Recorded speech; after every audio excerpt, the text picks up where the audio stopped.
Assalamu alaikum rahmatullah. Myself Suraya Shahadat and welcome to my new video.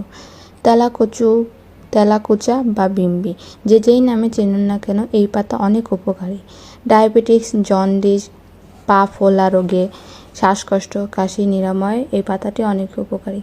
যাই হোক, আমি সেদিনকে আমাদের বাসার পাশে থেকে তেলাকুচু পাতা নিয়ে এসে পেঁয়াজ মরিচ কেটে বড়া বানানোর জন্য প্রসেসিং করছিলাম। তো এই তো পেঁয়াজ মরিচ কাটছি। পেঁয়াজ মরিচ কাটা শেষ হয়ে গেলে আমি একটি বাটিতে পেঁয়াজ মরিচ নিয়ে নিই।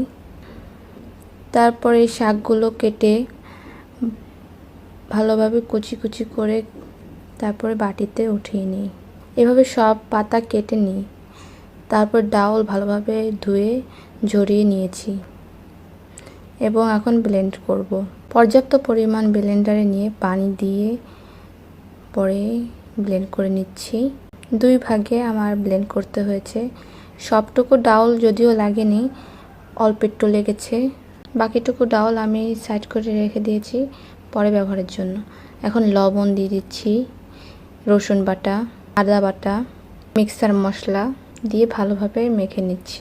তারপর কিছু পরিমাণ আটা দিয়ে নিব যেন আঠালো হয়। তারপরে বেকিং পাউডার দিচ্ছি 1 চামচ।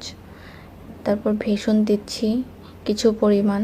তো এই তো আমার ডো শেষ বড়ার। এখন ফ্রাই প্যান গরম করে তেল দিয়ে দিচ্ছি গরম হওয়ার জন্য। তেল গরম হওয়ার পরে আস্তে আস্তে বড়া জন্য দিয়ে দিচ্ছি। এই তো আমার বড়া রেডি। তো কেমন লাগলো আমার ভিডিও জানাবেন। ধন্যবাদ।